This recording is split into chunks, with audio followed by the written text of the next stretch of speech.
Minutos de Copa. Copa do Mundo 2026. É isso aí, está no ar mais um Minutos de Copa, o seu resumo diário com tudo que acontece no maior evento do planeta. Hoje é 29 de junho de 2026, eu sou o Thiago Augusto e bora pro resultado do único jogo que rolou nesse domingão. É isso aí, senhoras e senhores, começou o mata-mata nesse domingão no estádio de Los Angeles, em Los Angeles, nos Estados Unidos. O Canadá venceu a África do Sul por 1-0. O gol da classificação canadense saiu nos acréscimos, e quem marcou o gol foi o Steven Eustáquio. Esse gol foi na prorrogação, meus amigos. Foram depois dos 90 minutos, foi quase no final. Enfim, Canadá venceu esse jogo e já passa aí para as oitavas de final. Eu vou falar uma coisa pra você, foi um jogo meio que de igual pra igual, tá? Eu tava torcendo pra África do Sul, pra falar bem verdade, né? Teve bons lances ali, eu senti meio que o Canadá tava meio sem jogadas, né? Foi um jogo até que bem disputado entre as duas equipes, ainda tinha um pouquinho de esperança na África do Sul, mas faltava ali um pouco de qualidade técnica na hora de acertar um passe, na hora de fazer um drible, e enfim...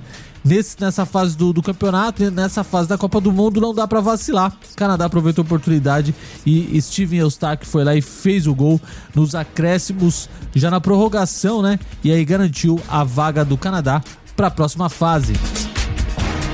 O Canadá agora aguarda o resultado, né? O seu próximo adversário, que vai vir do jogo de Holanda e Marrocos, que acontece amanhã, e eu já vou falar disso. Então agora sim, bora falar dos jogos que acontecem nessa segunda-feira, dia 29 de junho, já tava até esquecendo o dia de hoje, ó. É isso, então bora lá então. Às 2 da tarde, o Brasil enfrenta o Japão em Houston, nos Estados Unidos. Bom, como você já sabe, é o primeiro jogo da seleção nesse mata-mata. O Brasil chega depois de terminar em primeiro lugar no grupo C, com 2 vitórias e 1 empate. O Japão terminou em segundo no grupo F e chega aí com uma equipe bem organizada, veloz e disciplinada taticamente.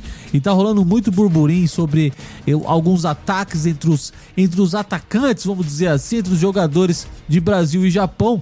Tudo isso porque o Ryan, né, respondeu de uma forma... Eu não acredito que ele tenha sido debochado, eu não acredito nessa intenção dele, né? Mas que por alguma forma gerou um rebate, né, no atacante Keito, acho que é esse o nome do atacante japonês, que diz que a seleção brasileira já não é mais aquela que para eles, ou que para ele, né, a seleção forte era a França, era a Inglaterra, né?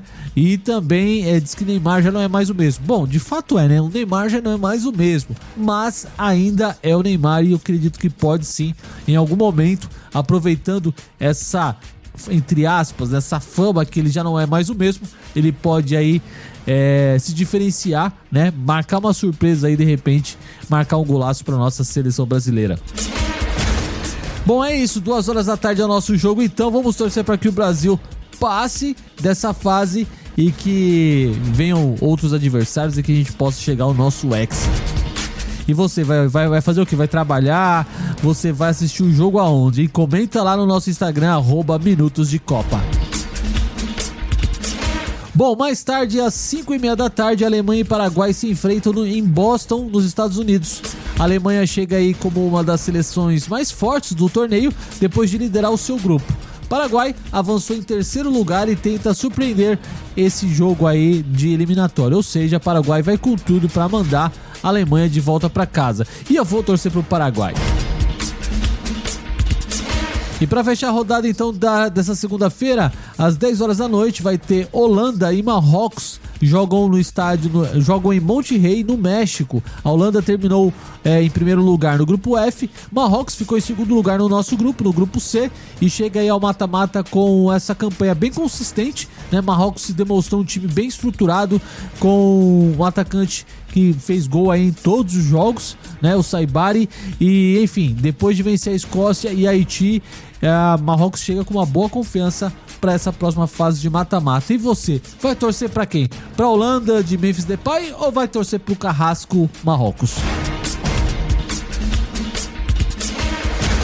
Bom, é isso. Bora então para os destaques da nossa seleção brasileira. E hoje eu não vou falar muito sobre os atletas, tá? Eu quero dar um destaque diferente hoje, que é para a coletiva que aconteceu logo após o jogo entre África do Sul e Canadá. Quem foi para essa entrevista foi o Marquinhos, começou dando entrevista ali.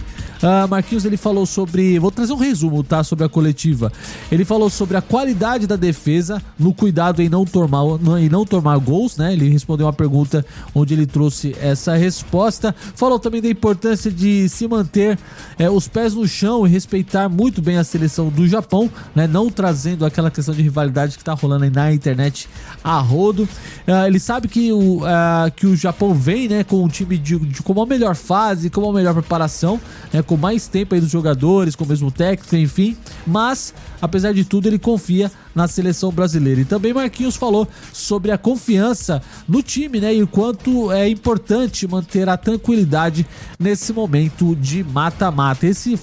Foram os destaques da entrevista que o Marquinhos deu nesse domingo, dia 28, após o jogo de África do Sul e Canadá. Na sequência, Carlo Ancelotti foi dar sua entrevista, né, e ele respondeu bastante coisa. Eu vou trazer aqui todos os pontos que eu anotei exclusivamente para você, caro ouvinte. Bom, o Ancelotti ele começou fazendo uma fala sobre a solidariedade ao povo venezuelano, né, antes dele responder a primeira pergunta, que foi feita por aquela repórter japonesa, que ela é muito doce, ela é muito simpática, eu esqueci o nome dela agora. Mas enfim, ela foi quem fez a primeira pergunta pro Ancelotti. E antes de começar, ele fez essa menção de solidariedade ao povo venezuelano. Todo mundo sabe o que está acontecendo por lá, né? Uma catástrofe aí, o terremoto, né, acabou aí com algumas cidades, muita gente morreu. Então fica também a nossa solidariedade aqui aos nossos ouvintes e amigos venezuelanos, tá ok? Bom, ele começou falando sobre isso, então depois ele falou sobre a diferença de se jogar à tarde com a temperatura alta. Isso porque o Brasil vai jogar meio-dia, né? Isso lá no horário dos Estados Unidos, para nós aqui no Brasil 2 da tarde. Então é um horário que tem a temperatura quente. Inclusive os últimos treinos já foi no horário próximo ao horário de partida, para que os jogadores tivessem uma melhor ambientação, né, sobre o ambiente do jogo, e que isso não fosse o problema. Então o último treino de hoje já foi no horário bem próximo, com uma temperatura bem aquecida. Vai ser difícil, mas ele já tem preparado o time para esse momento, né, de muito calor, com uma temperatura muito alta. Ressaltou também aí a organização e a boa qualidade do time do Japão, mas que o Brasil está preparado para o jogo. Falou também sobre estar confiante com os atletas nessa fase que ele só chamou de mata. Ele fez essa observação porque não existe um jogo de volta, né? Ele até brincou, não existe o jogo de volta, então é só um mata. Cada jogo é uma final. Essa foi a expressão que ele usou nessa coletiva. Sobre a escalação, ele não quis falar, óbvio, né? Não quis dar uma dica sobre quem vai entrar, quem não vai entrar. Enfim, ele manteve esse suspense. Só amanhã mesmo pra gente poder saber. Respondeu também sobre o Neymar. Ele falou que Neymar evoluiu bastante, que pode jogar mais do que 15 minutos, mas também que isso depende muito das condições do jogo. Ou seja, o craque Neymar, ele tem treinado melhor, tem mostrado uma evolução. Isso ele mencionou também nessa coletiva, mas que tudo para ele entrar no jogo vai depender muito de como vai estar o time, de como vai estar o jogo. Ou seja, não dá para o Neymar ainda, talvez, né, começar jogando ou começar jogando já o segundo tempo, mas que ele já tem condições de ter mais minutos em campo, o que é muito bom. Bom, ele respondeu também sobre essa polêmica, né, das falas entre os jogadores do Japão, né, que eu mencionei agora há pouco. Ele disse que o grupo está focado e que não leva esse tipo de, entre aspas, jogo mental para o time, né? Ele foi questionado se ele usaria, né, essa fala do jogador japonês para motivar os jogadores. Ele disse que não faz esse tipo de jogo mental com eles, né? Que o time está preparado para encarar o time do Japão e vai encarar esse jogo como uma final, como tem que ser. Então tem que ser, na verdade é isso mesmo, né? Se é um mata-mata, cada jogo é uma final diferente. Então a gente tem que vencer essa final agora para passar pro próximo até chegar na grande final, que vai ser no dia, deixa eu pegar aqui, dia 19 de julho às 4 da tarde. É isso aí.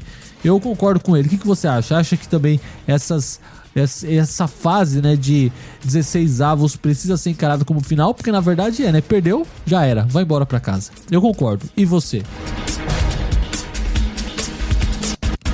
Bom, as últimas perguntas rolou muito sobre a última derrota, né, da seleção brasileira para o Japão. Ele disse que está preparando o time, como eu disse agora, como uma final, que é como uma final, enfim, que respeita o time do Japão, né? E outras perguntas vieram sempre nesse sentido, e a fala dele sempre girou em torno disso, que ele tá preparando o time, que o time tá preparado, que o time tá confiante, que o time tá levando a sério esse jogo e que vai levar esse jogo como uma final. Bom, esses foram os principais destaques da entrevista de Carlo Ancelotti, né, que ele deu domingo aqui no Brasil, perto das 18h40, 18h30, ele foi mais ou menos, foi logo depois do final, né, da transmissão do jogo África do Sul e Canadá. Eu anotei alguns pontos aqui para trazer exclusivamente para você, ouvinte do Minutos de Copa, tá certo? Bom, é isso. Esse foi mais um Minutos de Copa. Pra você que ouve a gente através das rádios, obrigado, galera, pela sua audiência. Tamo junto, mas ó, se você quiser ouvir mais do Minutos de Copa, você pode ouvir através dos aplicativos de podcast e também lá no nosso Instagram, @Minutos de Copa. Seguiu a gente? Vai lá, dá um salve, manda o seu comentário, manda lá um direct. Ó, tô ouvindo você na Rádio Gospel Hits, tô ouvindo você na Rádio Acesso Gospel FM. Manda aí que eu vou ficar feliz demais de te conhecer, tá bom? E é isso, gente. Bora torcer pra nossa seleção. Eu já estou com a minha camisa da seleção aqui, tô preparado pra mais esse jogo e vamos torcer que vai dar tudo certo rumo ao Hexa. E eu quero saber qual é o seu palpite. Manda lá no Instagram, @Minutos de Copa. Eu quero saber de quanto você acha que vai ser esse jogo Brasil e Japão. Manda lá e no próximo programa a gente vai falar sobre isso, tá bom? Grande abraço, valeu, vamos Brasil, rumo ao Hexa, e eu volto no próximo episódio. Valeu, tchau!